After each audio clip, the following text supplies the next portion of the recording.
It's Sciandra's Saturday Night Special.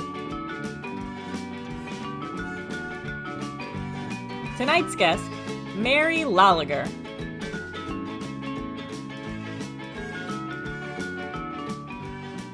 Hi there, and welcome to my Saturday Night Special. Tonight I chat with actress, director, and choreographer Mary Loliger. We discuss her life in the theater, the realities of putting on a stage production, and public relations. I hope you enjoy it. If you do, please like this video and subscribe to the channel for updates on new content. Thanks!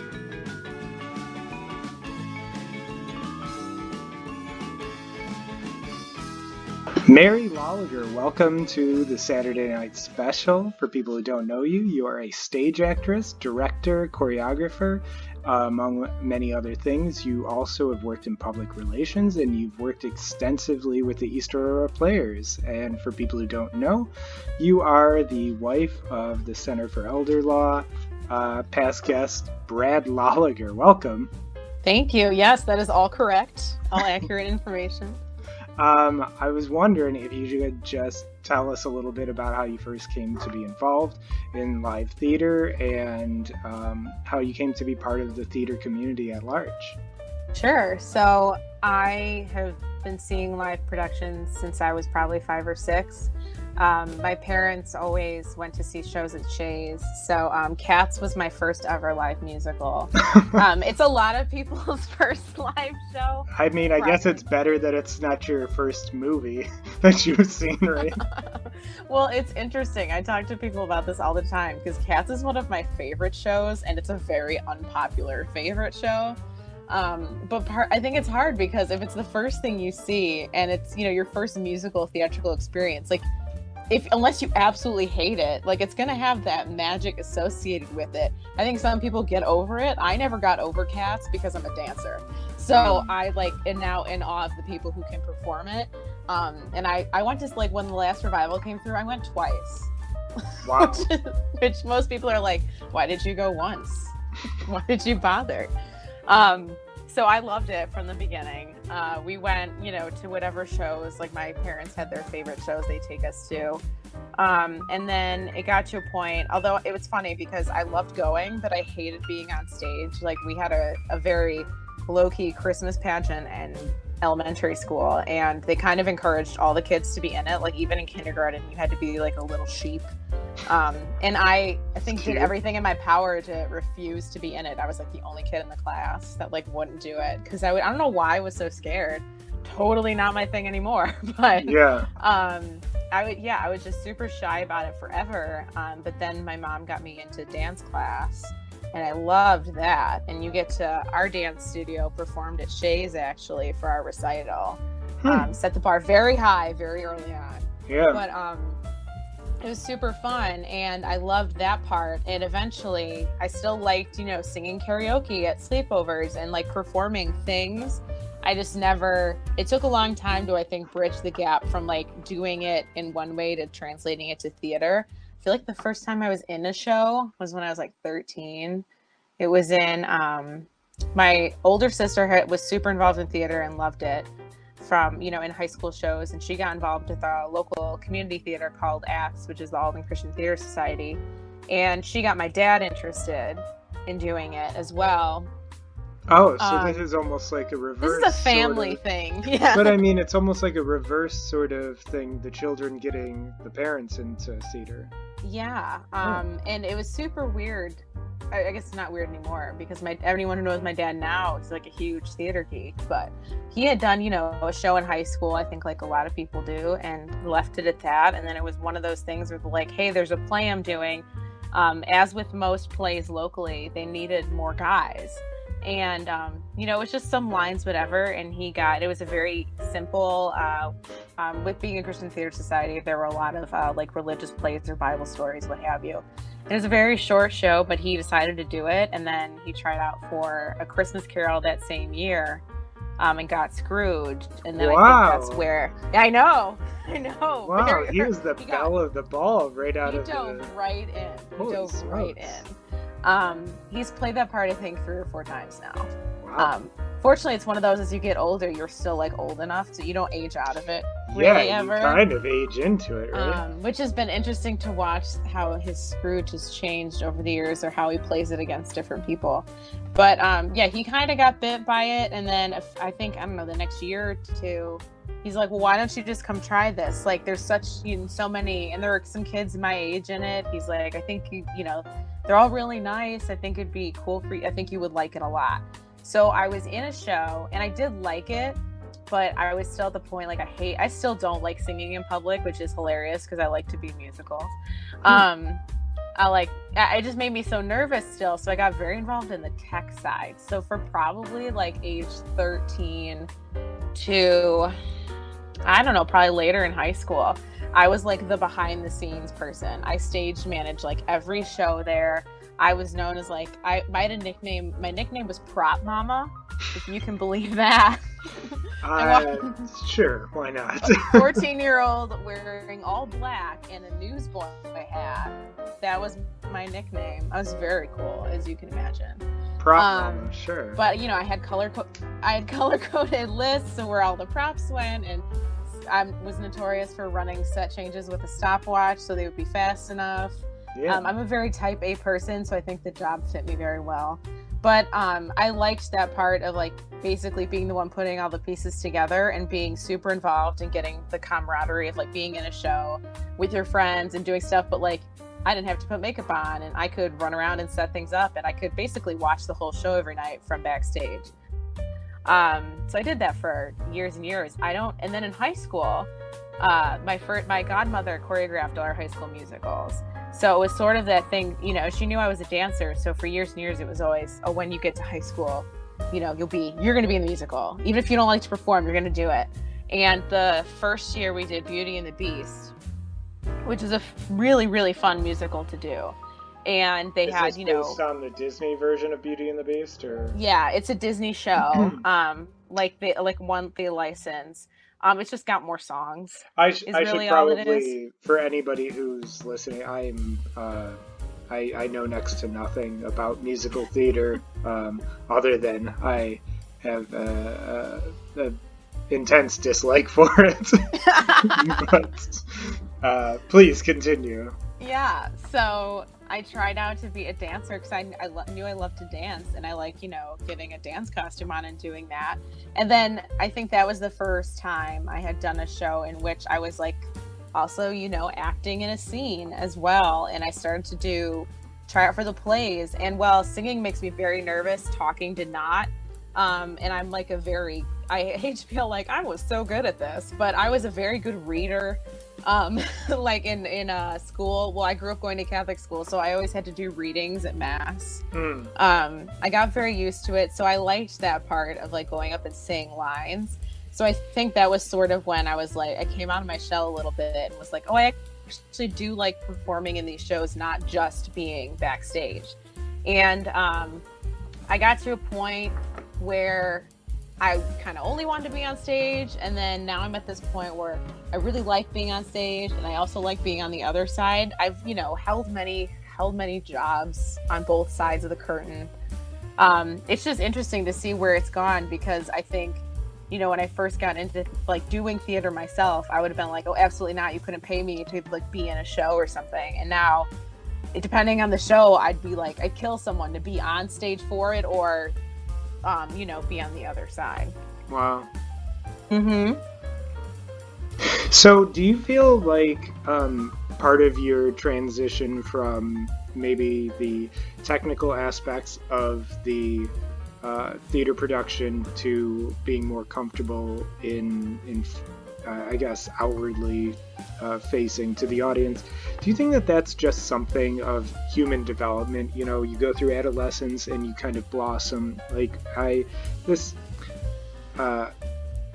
as somebody in my 20s, I sang in a band, and then it wasn't until that band was actually over, I started singing karaoke, and that became something that I really enjoyed. And I always thought it really should have gone the other way, and one would have informed the other, but you can't get that time back. And now I like to draw more than music. It all works out. Do you feel like this is that you needed to go through like the technical, maybe rigmarole before you wanted to do that? Yeah, I think I think the age at which I did all of that was really interesting because at least growing up, like when I got to high school and, you know, kind of met the other theater kids, because I went to public high school, and when I was in grade school, like theater was not a cool thing to like. Nobody else in my class liked it. They all thought it was super weird. You're No, you're a fine. bit younger than I am. So was this at the very when you were young and in high school? Was this at the time when maybe theater was starting to make a comeback, like the High School Musical stuff? I feel like started being pushed, like it to dance was uncool when I Oh was yeah. a teenager. And I know that it wasn't always there, but I mean, I went to high school in the 90s to the very beginning of the 2000s. So, Yeah, so that's funny you mentioned High School Musical because that was like it was an interesting lesson in, so like I didn't necessarily get super into like all the pop culture stuff of the time. So my older sister is 8 years older than me. mhm. So we had a lot of like our interests or favorite TV shows and stuff were things that happened between when we, you know, were born. Um, when High School Musical came out, I remember a bunch of like the other girls at school watched it, and I thought it looked really stupid because I thought Zac Well, you're Efron. right. I It's thought I thought Zac Efron was ugly, and it like just looked too like cheesy and like not. It wasn't like a real musical. But then they came out with the dance along versions. They like because you know it's Disney. They have to like re-release everything 400 times. They were like, we're going to air the movie, but this time someone from the cast is going to teach you the dance routines like in between. So I taped it on a videotape. I'm old enough to have done that though, at least. And learned all the dances. So I had this thing that like all the other girls like that I didn't like. And I finally like found my way in. I was like, oh, I actually love, you know, doing the dance from the movie. And like, it was very reminiscent of like when Darren's dance groups was a thing, and you could learn like what Britney Spears, her dance routines, or like the NSYNC ones. It was like that. So then I come into school and I'm like, oh, I finally watched it. I actually liked it. And I learned the dance, like thinking that would like win me points. And they were like, oh, well, it's not cool anymore. Oh wow, you Like, waited yeah, that long, huh? I apparently waited. You know, it was the whole, oh, well, I liked it before it was cool, whatever thing. But at that point, I was like kind of disappointed, and I felt a little, you know, like an outcast because like, you know, I thought I did the popular thing to do. But there's one girl I was friends with in the grade below mine who was also really into theater, and she loved it too. And it was just like, okay, well, because I had friends from doing shows and stuff. That was kind of when I started getting into the tech side as well.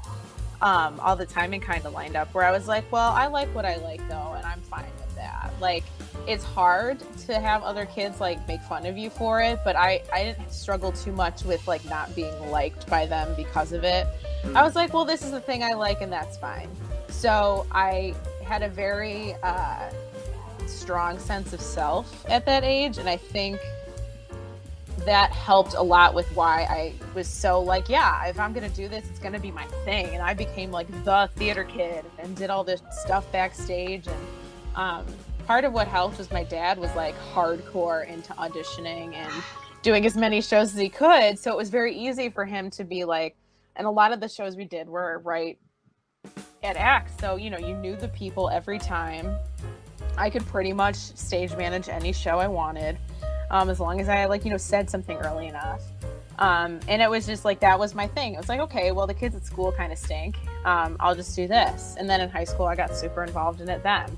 I think but it's interesting, like to think about going to being solely on stage, and now I'm kind of playing the middle. I used to think I wasn't good enough to be on stage, like talented enough wise. So that's probably why I was better behind the scenes, but I still liked it. So it was okay. And then I kind of got, you know, a taste of performing on stage, and I was like, this is great. I want to like star in a show. This is what I want to do now. And I don't know if it's because like I'm not a super strong singer, or I don't really know kind of where it came from, or I finally got an opportunity to see like what goes into the other side, like the production side, especially as an adult when you're working with other adults. High school theater is sort of its own thing, and as much as college theater is as well, I'll say that. But I kind of got to a point where it was like, oh, I really like being able to be the creative mind behind it. I don't need to be like the star of anything. I know I'm not good enough to be the star of anything, and that's okay. It took a long time for me to feel, and this is like a very recent development where I was like, maybe I do not have a voice, the quality to carry a musical, even though this is like a dream role I would love. But kind of where my talents come in are somewhere I didn't expect, but it's totally fine because I really love it. Do you feel that maybe the understanding the technical aspect of it has helped to demystify the audience-facing portion? So, for instance, if you have a limited register for your singing voice, you're not going to carry the female role in Pirates of Penzance, right? Because you have to have so many octaves yes. in order to really sell the show, right? And I know this much because I was going to say Pirates of Penzance. I was like, that was like 5 years ago. You really remember that well. Well, that's Gilbert and Sullivan. Yeah. But there's some memorable tunes in there that actually creep into the popular culture, right? I am the very model of a modern major general. They actually vegetable, animal, and mineral. Yes. Well, there's a commercial right now that parodies it. For like hummus or something. I feel like or like ranch dressing. Maybe. I feel like it involved a party tray of vegetables, but also it's sampled in Hamilton. Of all things. Along with like 900 other things that are sampled in Hamilton. Interesting. By the way, I wonder if Gilbert and Sullivan are able to... I wonder if there's still a copyright out for that songbook, because just singing a snippet of it. Pirates is it's one of the public domain things. Oh, then we're clear.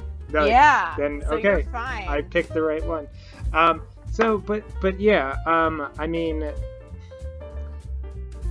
Just to get back to my point, it demystifies it maybe to the point where you do try out, and maybe it isn't that you're the lead singer in a musical, but maybe you have enough chops to do something by, I don't know, like David Mamet, or maybe something like that, a dramatic play.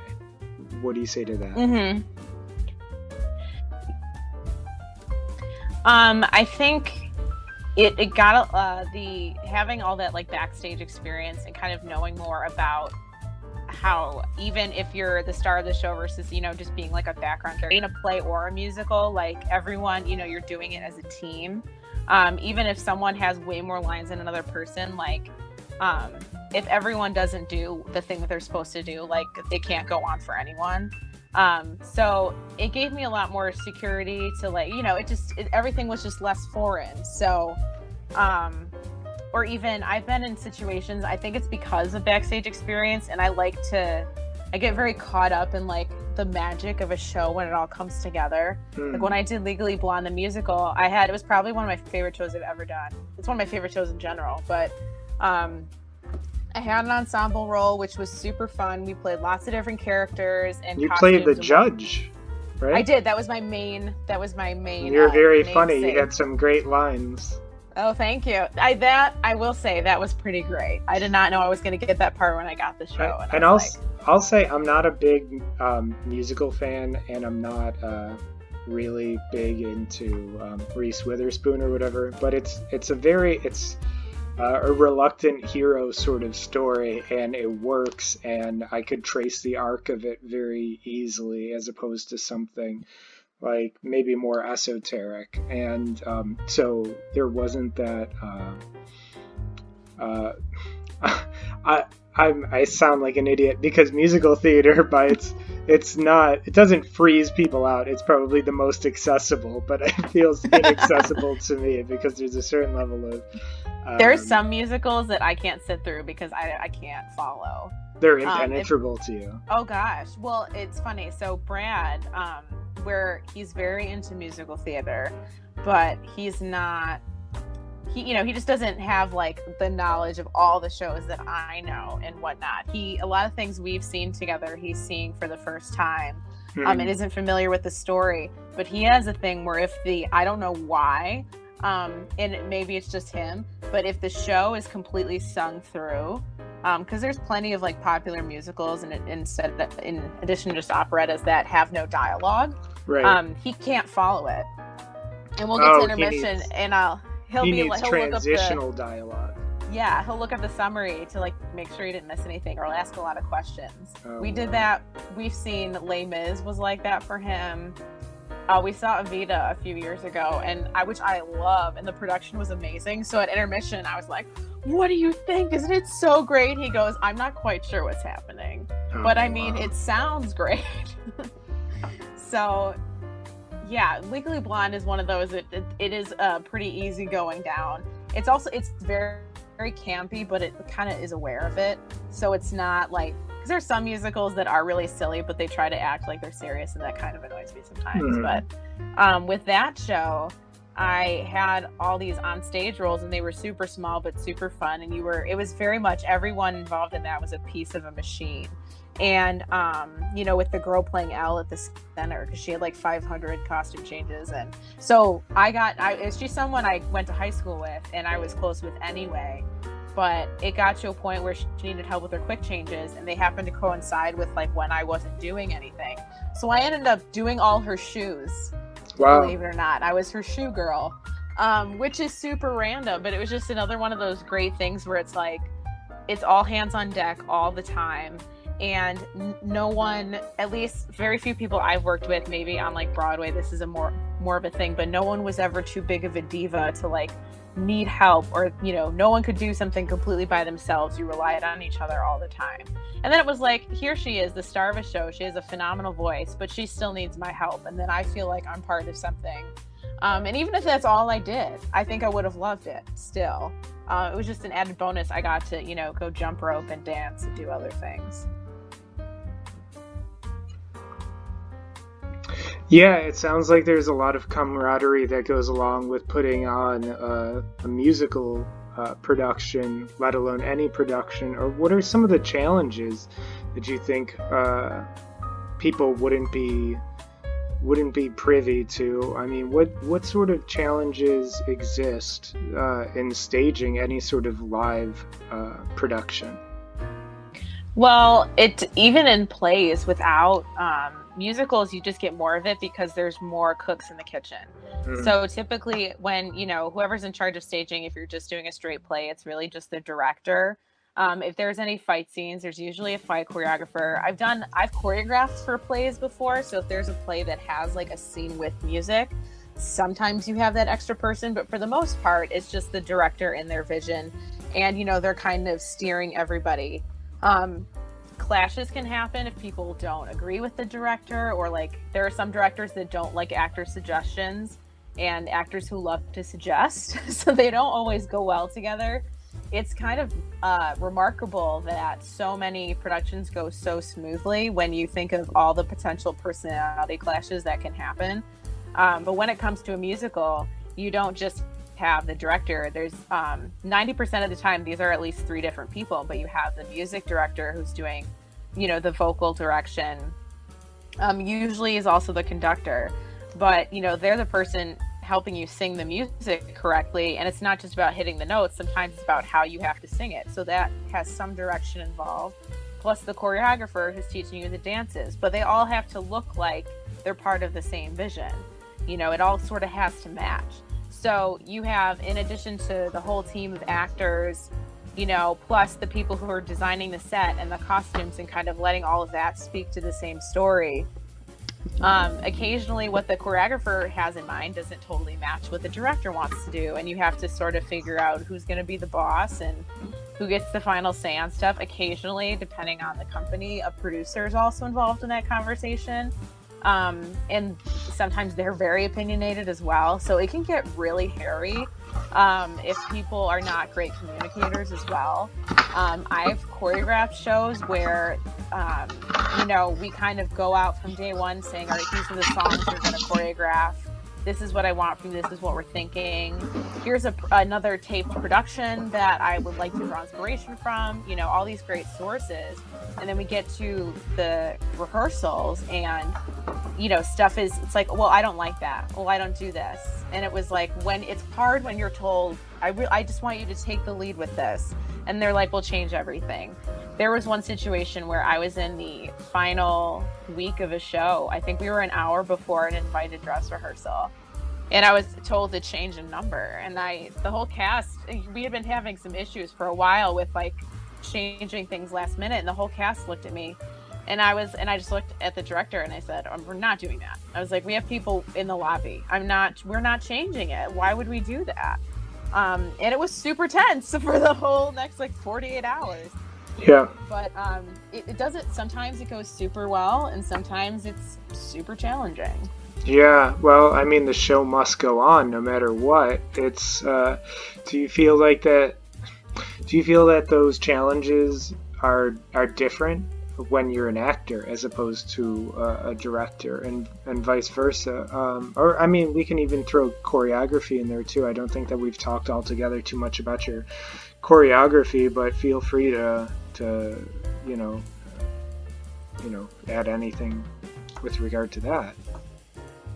Yeah, it just depends on what the challenges are. So like if the issue is say like one of the directors changing their minds a lot, that can make it frustrating for all of the actors in general. But if there's an actor who's like, complaining a lot about a costume or a prop issue and like kind of making things difficult in that way, that's just like not good for morale. Right. So and honestly, even if it's an issue with like the sound guy being sassy, any sort of disruption will affect everybody. Because you're a very close-knit group, and even if like 19 out of 20 actors all get along fine, if one of them is like, really not gelling with the group, like that'll throw everything off a little bit. It's like I said, it's really remarkable. So many things come off really well. And there's plenty of shows I've seen and then heard later that like they were miserable to work on, but the show comes out great. Yeah. Because everyone's talented enough to kind of get on stage and pull it off and put all that stuff aside. In terms of trying to like diffuse tension and figure out those kinds of problems, I will say it's a lot easier being in the director's seat than the choreographer's seat, because most of the time when I've been the director, you get the final say. So if I really, need to fight someone on something or take a stand, like I'll probably win.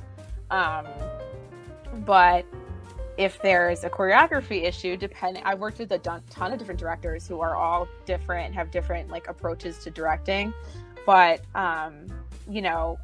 sometimes it's the issue between me and the director, and you have to kind of figure out what the compromise is and who's gonna essentially win, because you can't obviously both have what you want, especially if it involves changing something. So it's just one of those things, like, in life, you sort of pick your battles a little bit. And if I see something from like my own personal history with choreography, like if I see something where the director wants to change it, but they're all doing well with it, I'll be like, look, we're not going to mess with what's working. But there's been times where the director loves something, but the cast can't get it. Like, it's just too hard of a, that happens a lot with tap, because it's very hard to put tap in a local theater production if you do not have a team of seasoned tappers, and that is rare to come by. So you have to kind of find something that's worth doing a tap dance. You have to put enough pizzazz in there to make it like worth the bother. But it's also, if you're teaching half of them to tap for the first time, it's really, really hard. So sometimes it's like you have to be the one to say, hey, I know you really like this, but we have to trim this dance break down, or we have to change this. Sometimes someone gets injured and you have to work around that. Like, there's all sorts of weird things you sort of have to kind of go by the seat of your pants on. I've cut a dancer from a number at the last minute because they didn't practice enough. and it's, bringing everyone down. These are the sorts of things that if you put on a show that works, people don't know about, and rightly they shouldn't. Like, as an illustrator, people don't see the drafts that I do. They now with the videos that I put on, they see the line work and the inking process to a certain degree, but I mean they don't. With a stage production, it's kind of different, isn't it? Because your first show could be abysmal, and then your third show can be transcendent. Do you find that there is any strength or weakness in working from maybe like a set script or anything? Just in terms of the art form itself, do you feel like it's kind of nice to have those second chances, second, third chances, or do you feel like it as a perfectionist, you sound like a perfectionist, that I am. You're right on that. Well, I should couch my language. You sound like a perfectionist, but you also sound like a realist. You just said that you cut a dancer, so it's like, a perfectionist would make this person's life miserable. I cut it to make it perfect. That's right. Why. Yeah, kill your darlings, right? Isn't that what they say? Yeah. A lot of my comfort in doing that comes from a professor I had in journalism school because I love to talk. I'm a writer by trade, by day for the most part, in various forms. And I am a very wordy person. And he had to it took him, I think, 3 years to get it all out of me. But he was like, just say what you need to say. He goes, you don't need to make it, don't make it flowery and long form just for the sake of doing that. If it's not warranted. So that was the situation we had. It was it would be nice to have 5, but we don't need them. We could get away with 4. And it was for one song. It wasn't a major change. But it's interesting. I do like, on the production side, I like being able to have multiple performances, and especially if something isn't perfect, I love to be able to do it again. And that stinks, when you're on stage and someone misses a mark or something, and it just happens. It's part of the live theater process. But it's really comforting to be oh yeah, no, we'll just kill it tomorrow. It'll be great. But at the same time, if you do something really, really well and it's great and you want to keep nailing it, there's such a finite, number of times you can do something, and then that part kind of sinks in and it stinks a little. And for Legally Blonde in particular, we had one song where we were jump roping and singing, which I do not recommend unless you want to really build cardio strength. Yeah. It was very difficult. We did it for 3 months to kind of get ready. And I think I just stopped getting out of breath from it the last night of the show. But wow. We had 5 girls doing this. We did it at the Lancaster Opera House, and I don't know if you know this about that stage, but it's raked. So it goes the stage slopes from the back to the front downward. Oh, a porch. Yeah, it's not weird. it's not flat. Is there a reason for that, or that's just the bowing of the boards after being so old? I think that I don't know. I think there was a reason, but it's probably a combination of both at this point. Yeah. But it, and with doing shows there, all the rehearsals take place outside of the theater, and then you sort of move in when you right before you open the show. And we've been learning all that stuff on a gym floor, which is a lot easier than going to a stage that is now on a 30-degree angle. 30 degrees. So, that might have been extreme, but it's complicated. Sure. But then, all of us had been trying, and there's all kinds of things that can happen with the jump rope. It's very easy to get tangled, especially when you're clearing different heights. And we had some trick stuff in there. And that got hard for us because it was you had the pressure to try. You only had, 9 or 10 chances to nail it every time. And it's not just you, it's the other people. And we would all get so tense about making sure we all nailed it all at once. And I think it happened twice in the whole run. Not a single person made a mistake or dropped it, or because it's just what happened. So the perfectionist in me like hates it very much. Sometimes you almost wish you could like kill it once and have it be this one miraculous performance. But every show I've ever done, the opening night has never been the best show. It can be great. It can still be like phenomenal, but you always get better after. Like you peak in the middle somewhere. Yeah, it's interesting you say that because, excuse me, I don't know that it's always been like this, and there's certainly outliers, but bands typically, if they have a live album, I shouldn't say typically because I don't know if that's true, but unless they indicate that it's from one tour date, like, live at Red Rocks or something like that, or live at Madison Square Garden, they'll cherry pick the best performances of certain of the tour, and I understand why they do that, but it's also like there's certain bands are sloppy, and you kind of appreciate that about them too. So maybe like the live performance isn't anything of it, and it sounds to me like maybe the thrill is, even if you only get it right twice, getting it right twice feels a lot better than, Oh, yeah. Yeah. Well, and I mean, for the most part, even in shows that had runs that were like, I wouldn't ever say terrible. I haven't ever been in a show that was just so awful, like we did it wrong all the time. But even in shows where like you had a lot of weird things happening, for the most part, you're like 90 or 95% there. Like you get real close every time. And Brad talks about this a lot, and I think it's a cool way to think about theater. And it's just like, you have this very specific group of people, and that are, the fact that you could get 25 people together who can all remember all this stuff and do all these things at exactly the right time, like multiple times without any major problems, like that's a huge deal. Yeah. With the margin for human error being a thing. It's super impressive, and it's even more impressive when you see stuff go off without a hitch. I think it's important for people to remember in the audience. There are some audience members, like where the show, there's something that has gone wrong, or there's a sound issue or whatever, where the audience gets really prickly, and someone's oh, well, they should have this down. And it's like, well, but it's not a movie. They can't edit it. You can't go back and redo it. This is all you get. And that's part of the reason why it exists.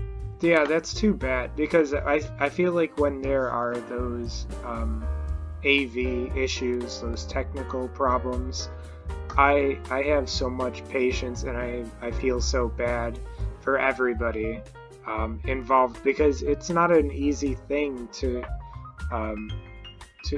it's not an easy thing to put on a live show. It's not an easy thing to do AV in general.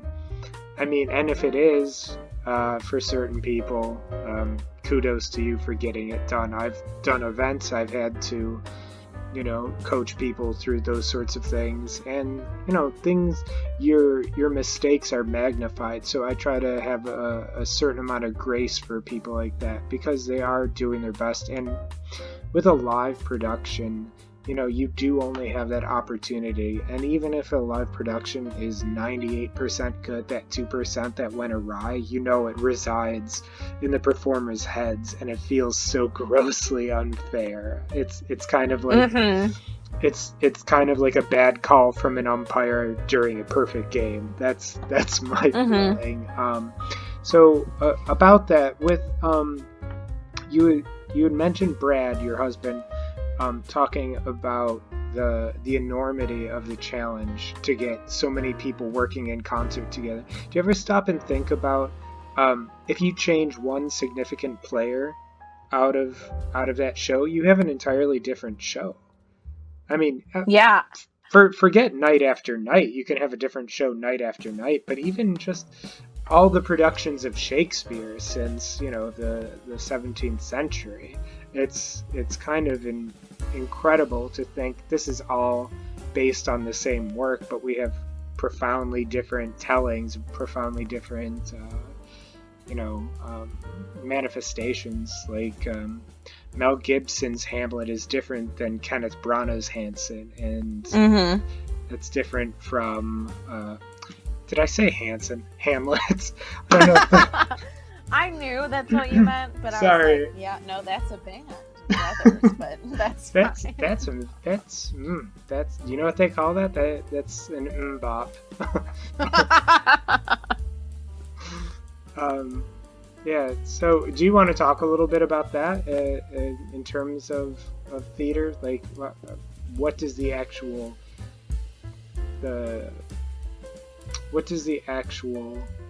sort of art form itself do to you? How does it speak to you?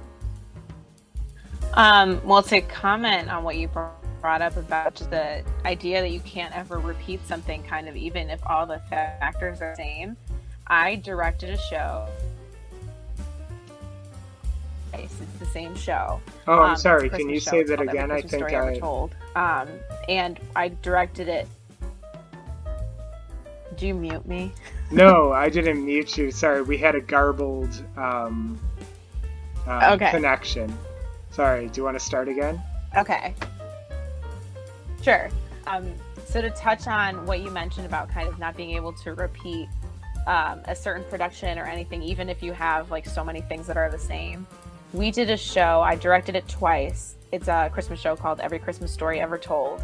One of my friends, who I was in Pirates with, ironically enough, we keep talking about the Pirates of Penzance, asked me, he had done it with two of his friends, and he said, we would love to do this show again, but the person who directed it last time moved away, and we need someone to direct it, but all three of us want to do it and play the parts that we did. And so I said, sure. It was a super funny show. We had a great time.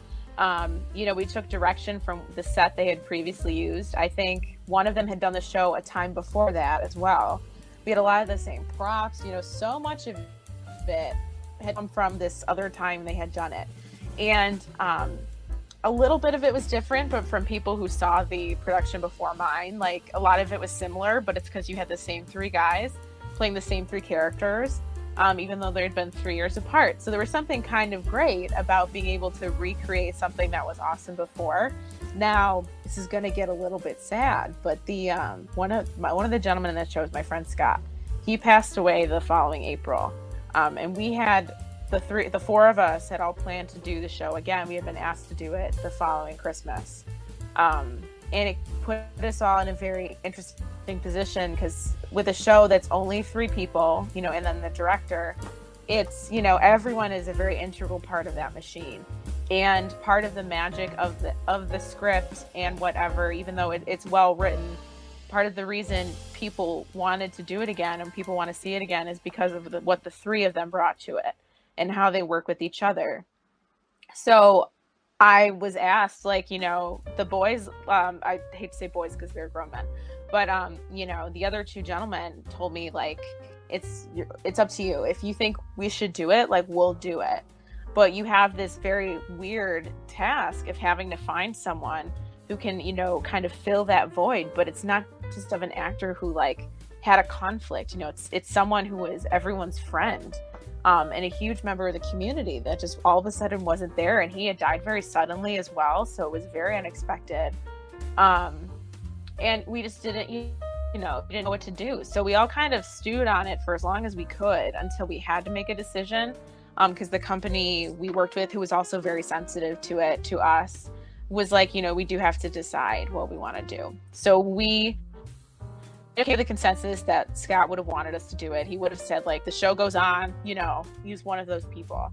So, but then it was do we audition for his, it feels weird to be his replacement, but it's replacing a third of the show. So we ended up coming up with a few actors that not only were great comedic actors and would be able to play off the way this show is written very well, but they were also people who knew Scott. So it felt like they would, there needs to be that deeper connection. But the production process for that, and any one of the 3 of them, even though the show ended up being great, will tell you, was very stressful. I think because you had one person who was newer. He's trying to learn lines that the other 2 had already known for years. So that was challenging. Plus, we're trying to celebrate Scott's memory, what he brought to the show, while also not trying to copy it, because we have a completely different actor which affects the other two performances, that it's going to be a different show. And I think it was hard to let go of what the show was and make it into something new. And I think some of the decisions I made were overcompensating for it. Like, I think, like I said, I'm really happy with how it turned out, but I think making some decisions on even just the set, or we're going to use a different hat for this, or, I'd like to stage this scene differently than we did it last year. I think a few things I probably changed for the sake of changing it, because I didn't want it to feel like we were doing a copy and paste into what Scott's role was, which, was easier on the new guy than the other two, and there were certain conversations we had where they're like, why are we doing this? I can't see why we would change this. It's worked so well before, and it had to be like, we're doing something different now. None of us want it to be different, but it is. And somehow everyone had an off week, like every week, but somehow through the, everyone at the end of the day does want the show to be good for whatever reasons. We all pulled it off, and the show ended up being great. And a lot of people who knew him came to see it and, said he would have loved it. And we had a lot of haunted things happening in the theater. So we thought, we're like, Scott's playing with us now. The lights would switch. Like we were in an old church, which so there's that as well. But there was one light that would swing constantly. And it made me so nervous because it was this big, heavy light fixture. And I was like, there's no wind in here. There's no cross breeze. None of these windows open. Like, it's just swinging. So it's so, and I think that now that experience in particular made us super aware of that. No matter when you do a show, a lot of people joke, like, when the show goes great and the cast gets along super well, you're like, oh, I would love to revive this. I'd love to get the cast together and just do it again. But that almost never happens. And in our case, we were counting on it happening, and it just, life got in the way. So I think people, especially who saw someone or knew someone they knew in any theater experience, and now knowing that is permanently can never happen again, even though most of the time revivals locally don't really happen. Once that is sealed off and you're like, wow, we can never recreate that, it kind of gives you a greater appreciation for when you are doing something, even if you perform it for a whole month, that you're like, this is going to be the only time this happens in this way. And it's crazy that we all put ourselves through this all the time just to do something that we can't legally record and keep, forever, that we'll just put out there. Most of us never get to see it because we're in it, and that we're willing to just throw it all out there and then pack it up and move on forever. It's crazy. Do you think that everything you just mentioned is a reason for the close-knit ties within a theater community? Because ostensibly it's a community that's forged out of necessity, and I would liken it probably to your high school years, and it's truncated, and you go through it together, and then you graduate, and as you said, you can have a revival, but you're all at different places in your life, and nobody's entirely sure who's going to be back. Maybe the stagehands aren't going to be back. Maybe the director isn't going to be back. Those sorts of things. It sounds uniquely human. It's a unique human connection that we have. Do you think that is why the theater community is so close-knit? Or at least in part? Oh, for sure. Well, I think too, just the even if you do a farcical comedy or something, anytime people do the show and you're all kind of channeling, you all make that commitment to be in a room for 3 hours a night for 5 nights a week for 6 weeks. Everyone has that same, even if they're a little bit of a diva, we're all putting the work in, and it sort of bonds you in that way. And I think even now Buffalo has a huge theater community, but even so, if you compare it to the population of the area, it's still very, very small. And, so it's very easy to, you feel like, even though it's big in a sense, even when you're new, people welcome you right in and you feel like you know everybody. So it feels like you're, everyone sort of gets you, even if you're like super eccentric, or like that's how I felt when I was in high school, where it's like, okay, these people are all different ages, and normally I wouldn't, if I didn't have theater, I wouldn't meet them. Their day jobs are way different. They're from different towns. They wouldn't go to my school or whatever, and we don't have any other similar interests, but like it just kind of really brings people from wherever. And just knowing that it's because it's such a work intensive hobby. Hobby sometimes isn't the right word, it's more like a job, but it requires so much of you that it just like really ties people together.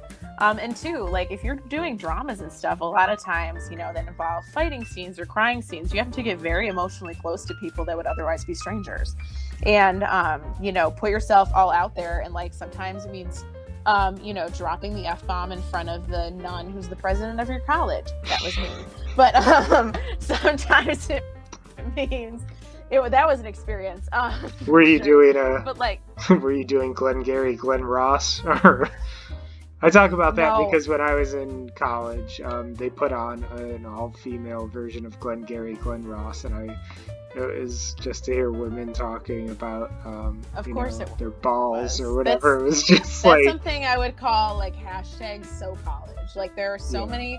I used to go to the Kennedy Center College Theater Festival with my school. So I went to St. Bonaventure University, and they have a good but a very, very small theater program. And it works for me because even though I was going for something completely different, I could still do theater. It wasn't one of those schools that was like you had to be a theater major or else you couldn't be in the play or whatever. But we saw so many shows that like even if they were good quality, college interpretations tend to be like very edgy for the sake of being edgy because it's college. Like it's very that play in particular that I was swearing through. I was all of and this is an example of like me being a naive little like kid. But actually I swore in both of the shows I did now that I think about it. But the one in particular I was thinking of was it was a show we had all seen. It was a newer play. It's called The Walls. And it's about the main character is a girl who's trying to write a book about women throughout history who had mental illnesses and how they were treated in society. So there's like a bunch of super irrelevant. But there's like a bunch of different characters. It's told like through flashbacks and like all kinds. It's very abstract.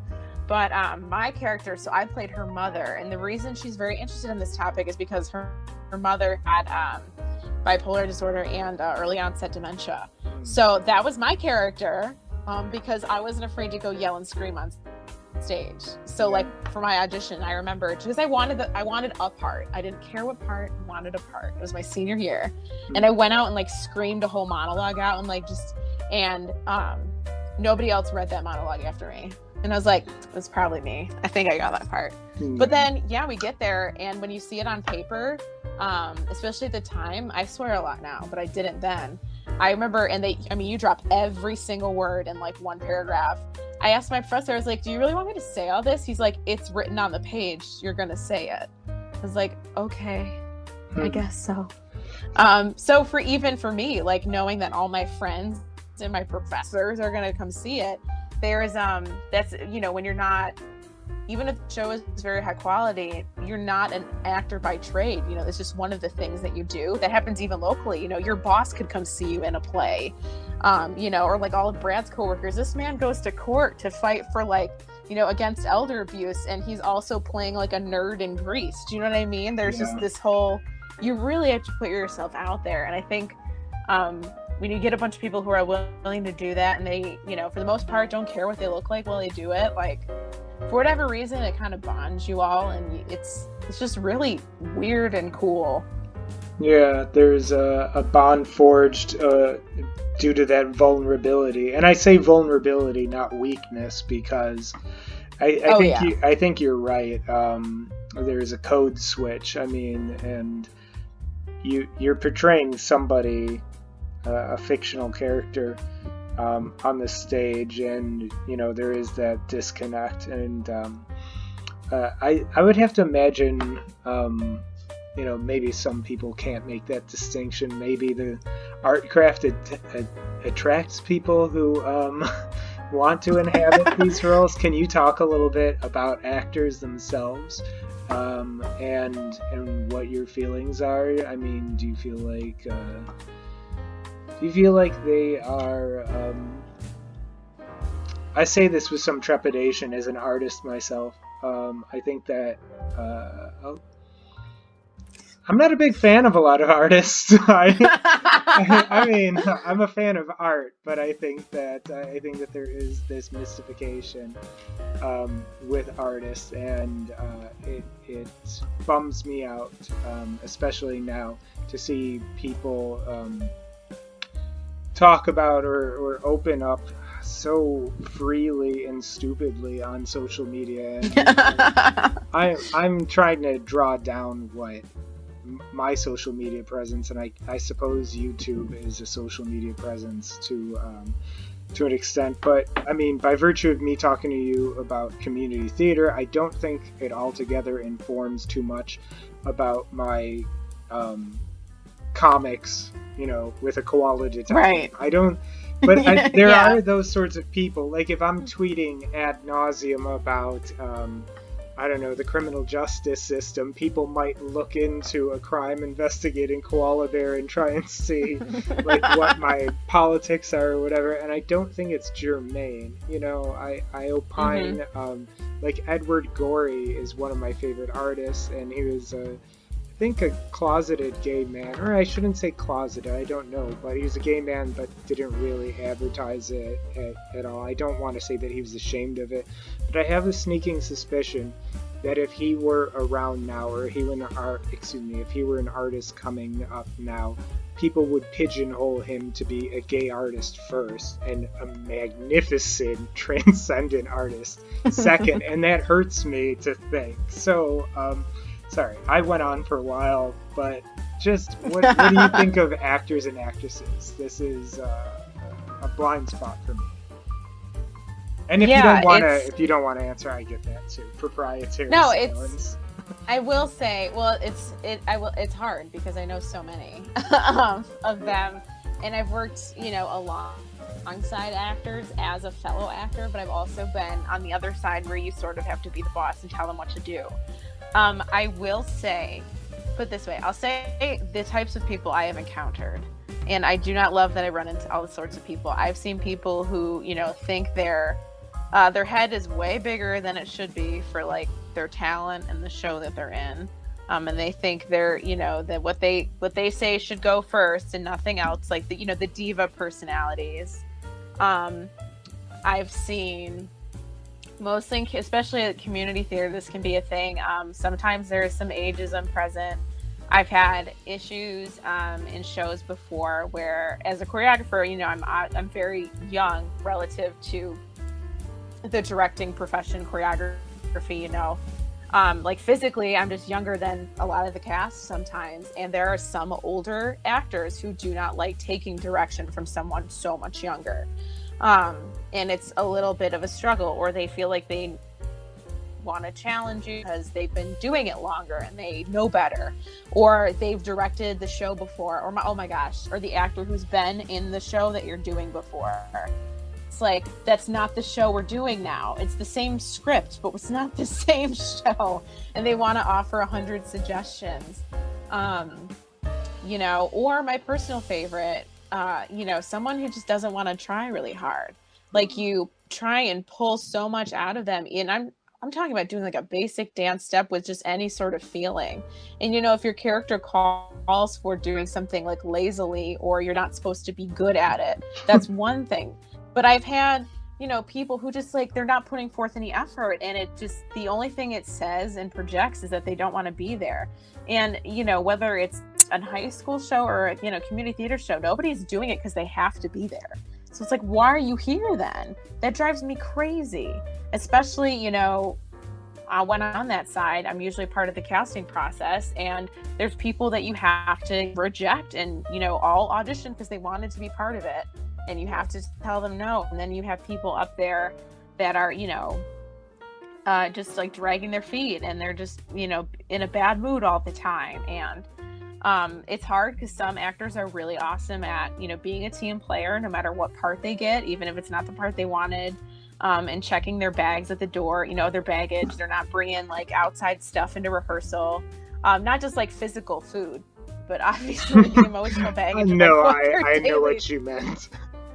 Well, sometimes there are people who drag food in the theater, and that's also annoying because they'll gosh. crunch all rehearsal. But I'll even say my husband, because that's how he courted me. When we were in a show, he brought me snacks all the time. Oh. Is right? Yeah. So but, would it be fair to say your opinion of actors is that they can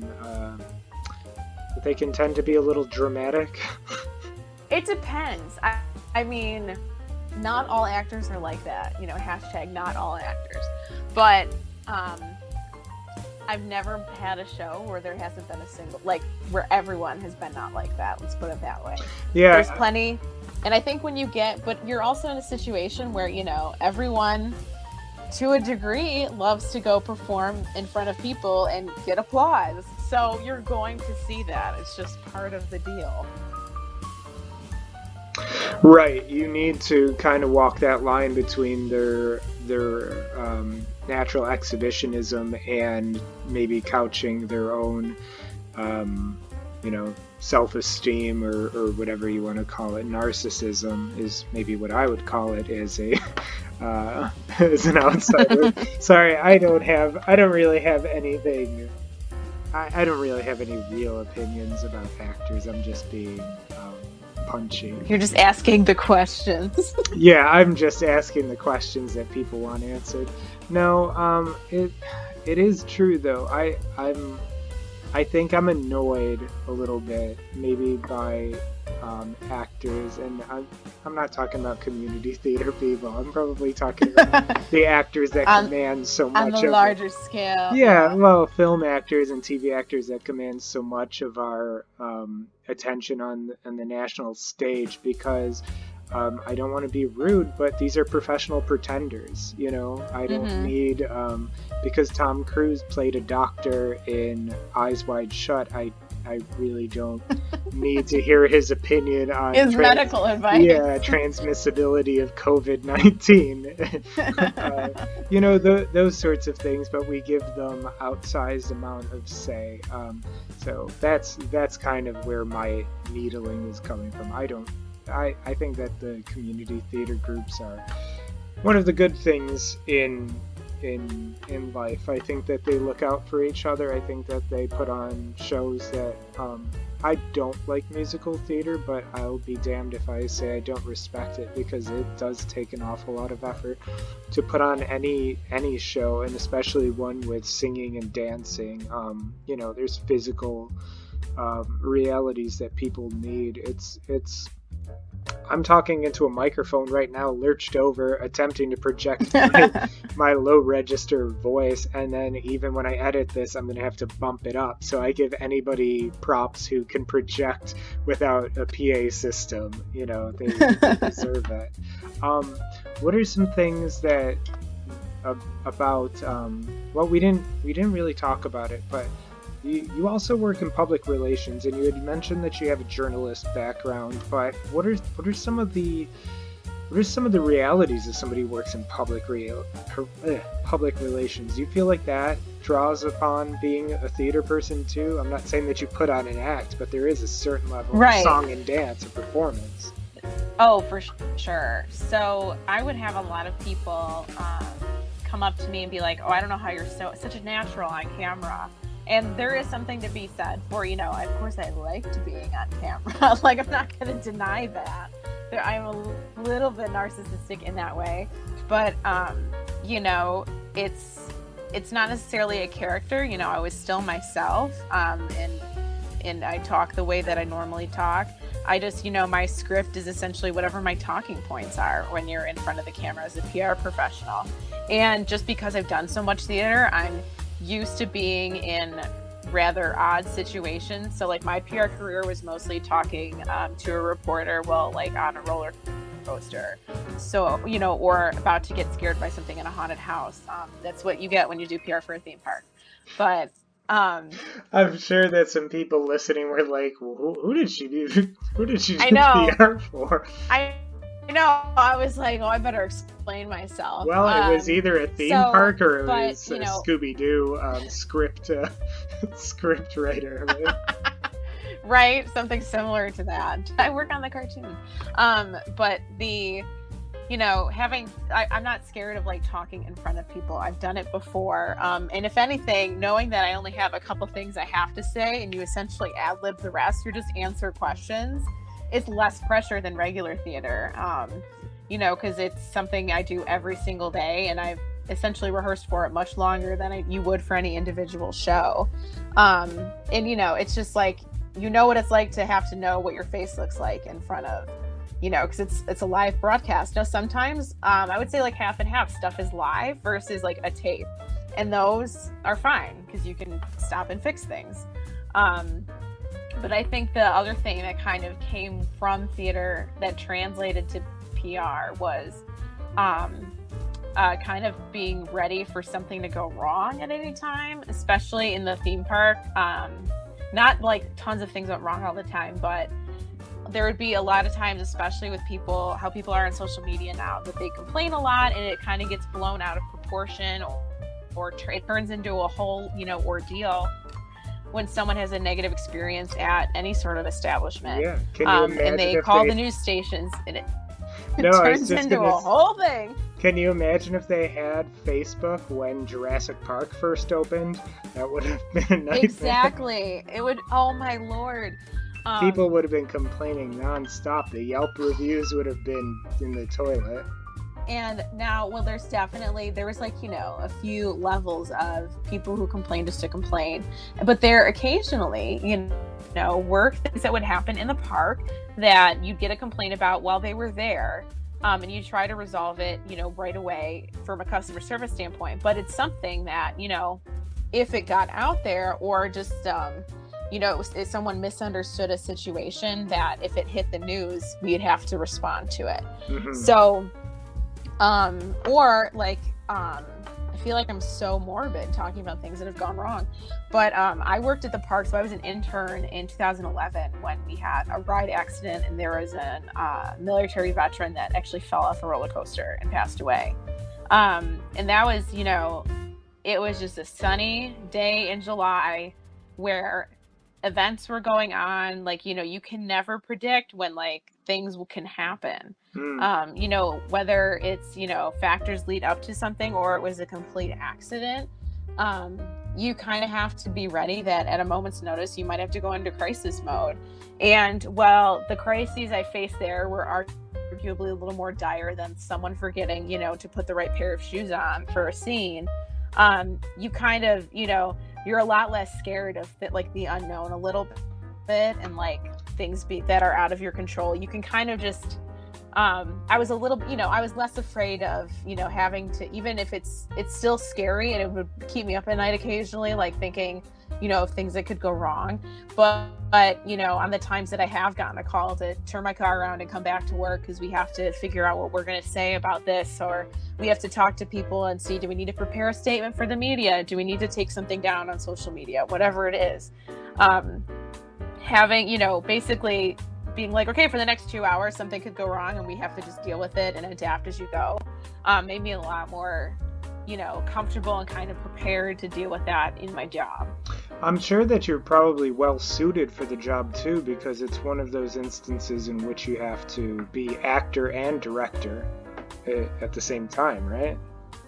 Yeah, especially for when I was at the park, it was a very small marketing department, and depending on the situation, you have a part to play in any crisis scenario, obviously, like anyone in management did. But, for something that comes as a media statement, you're not, other than maybe some help from our corporate department or something, you're the one driving the train on crafting the statement, putting it together, and, talking to different people to get viewpoints and deciding who's going to say it and do all those things. You're sort of the one, the hub for all of that. And the first time it happened, it was terrifying. Of course it is. Like, how would it not? But it's the same thing as the first time I directed a show where I was like, I kind of had this imposter syndrome situation. I don't know if that comes from being so young as well sometimes, but, you know, being newer in my career and, you know, my directing career. But it's like, I'm like, should I even be doing this? Am I qualified to be doing this? I have no experience. Like, what am I doing? But you have to have the first time of anything happen for it to like not be the first time again. Do you know what I mean? Yeah. You have to go through that threshold. Yeah, I would say, especially because we, having that be that was my first crisis experience at the park. It was the first time I worked there. That was my first of 5 seasons with them. Well, that was an insane, like, kind of anomaly in terms of theme park PR crises. I was ready for pretty much anything afterward. You know, it was sort of a baptism by fire situation. And, you know, I remember sending out a press release that had a typo in it. And I like beat myself up for 3 days. And my boss was like, well, hey, now you made a mistake. You finally sent something that had a mistake in it. Now you can get over it and like not be afraid of mistakes anymore. You know, sometimes like you need that, like, you know, really trying experience. I think it's the same thing if you have like a big song or a dance or something you don't want to screw up. As soon as you screw it up in front of an audience, it becomes a lot less scary if you screw it up again, you know? Right. Well, again, just as an illustrator and artist, I like to think about what Jack Kirby, the comic artist, said. Done is better than perfect, you know, and this was somebody whose art was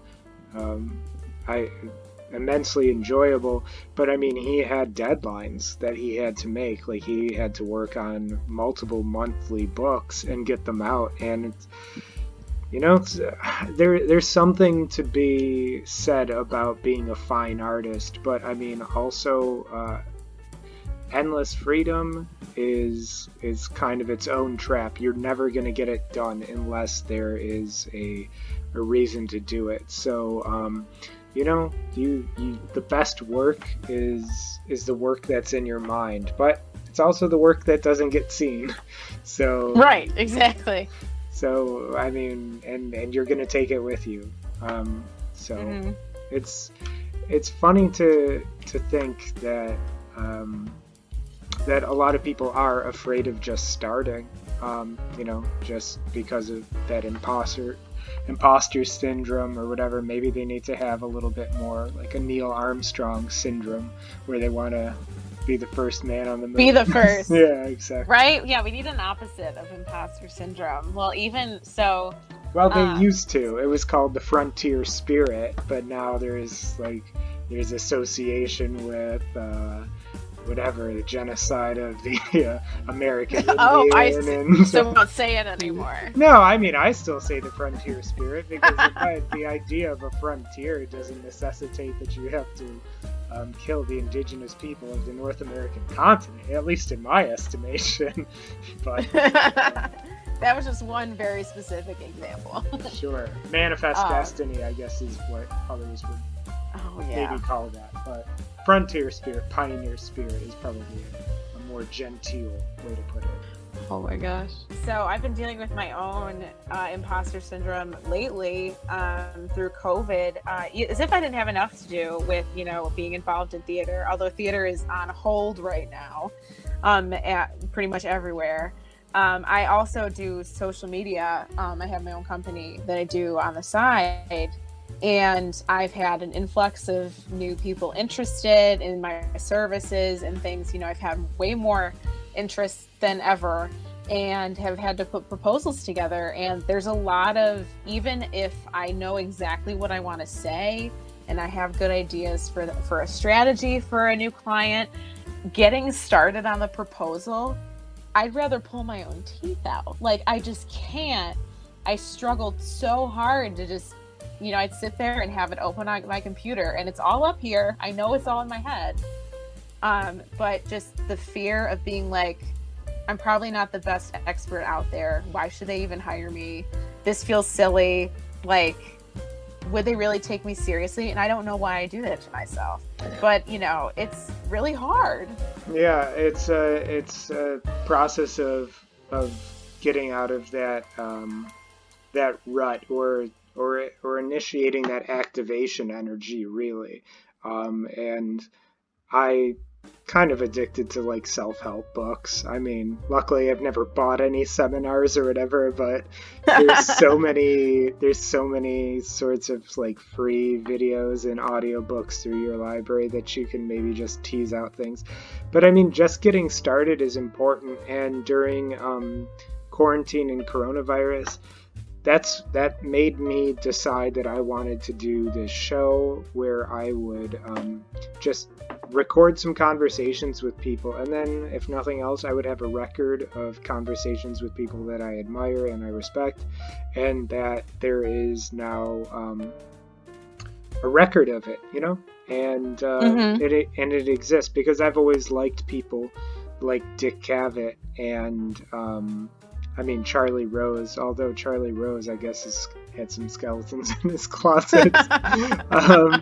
But yeah, like a tradition of that, of the long form conversation, I really have enjoyed. So I wanted to at least say that I've done something similar to it, or at least in my own style. And the Saturday Night Special is something I'm glad that I've done, and I'm glad that I initiated the activation energy to do. And to your point with your request for proposals, or I'm sorry, not request for proposals, but sorry, what would you call those? Yeah. Business plans, perspectives, perspectives. Yeah. Yes, prospective clients. Right. Yeah, having to send stuff out to them. Right. It's just a matter of you do it because the price of not doing it is greater than whatever your fear or discomfort of doing it. It's a real struggle, but it's worth fighting. Yeah. So I'm going to bring this thing in for a landing. Is there anything that people should know about you that maybe we haven't talked about? I'd love to have you back on again. We could talk again in another episode. But give us some wisdom that you might want to impart. Some wisdom. Okay. I think I have like one of those silly inspirational signs on my desk at work because, from TJ Maxx, because who doesn't? It's very millennial of me to have a little like painted, like distressed wood sign. But it says, what we were just talking about, the only way to finish something is to start. Right. And anything, and before COVID, I'm hoping to get back into it once it's like safe to do so. I was very scared of singing. Like I've mentioned throughout, it was something I still wasn't confident in, but the thing I wanted was to at least, it doesn't have to be a lead, but I want to like get parts in musicals. I've auditioned a lot, haven't gotten parts, and sometimes, that's part of it. That's fine. But I knew my chances would be better if I improved my singing. That definitely wouldn't hurt. So, but I was terrified to even step in the door because I was like, what am I going to sound like? I'm going to sound like garbage. And it's going to take a while for me to have a voice that I am comfortable with and that I like using, and I'm not scared to share with people. But like, until you go and start the lessons, you're not going to get to the end of it anyway. So I finally just, sometimes I just catch myself when it's like, I'll write myself a note and I'll put it like in my planner. And then it's like, if I just see it once, it's like, okay, call him right now, call him right this minute, or else you won't do it. And then I finally like get over it. And I called the guy who was recommended to me and, send it up, and like it or not, I have a lesson in the next week. And, congrats. Once you did the first one, it wasn't super hard. You just kept going. And I really liked it. And I got more confident as we went. And like a good teacher is not going to, even if you're not great when you start, they're not going to be like, oh, you suck, there's no hope for you. They'll, you get like, compliments along the way. It's like, oh, these are the things that you're doing good right now. This is what we're going to work on. And then as time goes on, oh, that's the best you've ever done that. Oh, that's this. And it's like, okay, I can actually do this. And all it is he's guiding me, but it's all things I'm doing with myself, with my own voice is very interesting because it's something that, you know, it's your voice. It's not even you playing an instrument. It's very internal. So it's just, I guess my word is wisdom is like, even if you're super scared of it, like you just have to at least do it. You can't, it's never going to be super scary anymore if you finally just like take that leap and just start it. And I mean, I was like shaking a leaf in the wind when I went in. I was so nervous, but you know, I got it over with, and then I felt way more comfortable afterward. I was actually gearing up to audition for something that ended up getting canceled, but I was so ready. I felt like really excited. Normally auditions, like I'd rather like, I would just rather not do them at all. But yeah, just like it stinks, and it's so funny because here I was talking about like how I'm terrified to send a proposal to a client, but it's like until I write it and send it, like they're not going to say no because I haven't done anything. Like you have to just do it.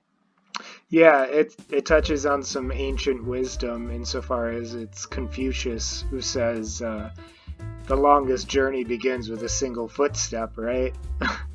So I mean it's true. And I've also heard people say, you know, if you're business oriented, the richest place in the world is the cemetery, because people go to the grave with ideas that they haven't capitalized on. So it's there's a nobility in doing the difficult work. So where can people find you online? Do you maintain any social medias? Do you have any website or YouTube, that sort of thing? So I do have the first installment of what I hope to be a recurring series on my YouTube channel, which I believe is at Mary Bestest. That feels like what I would have called it. That's what my code name was. Where I interview my husband about musicals he's seen, and I love him, but his memory isn't great. So it's a very entertaining recap of every musical we've seen together, in small bite-sized amounts. I also have Instagram where I share pictures of dogs. I'm on TikTok now as well, where I'm dancing and being one of the oldest people on TikTok you've ever seen. And soliciting information for the Chinese Communist Party, I guess. Of course. Yes, yeah. I just add it to the list of things. Yeah. And on the business front, I'm on Facebook and my website for Storyteller social media. Wonderful. Mary Loliger, thank you so much for being with me, and I will have to have you back again someday. Yes, that would be great. All right.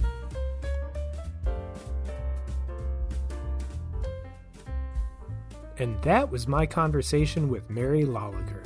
You can find her online at storytellersocialmedia.com, on Twitter at Mary_bestest, and on Instagram and TikTok at Mary Bestest. You can find me online at Sciandra.com. I hope you enjoyed this video, and if you did, please like it and subscribe to the channel for updates on new content. This has been the Saturday Night Special. Until next time, take care of yourself.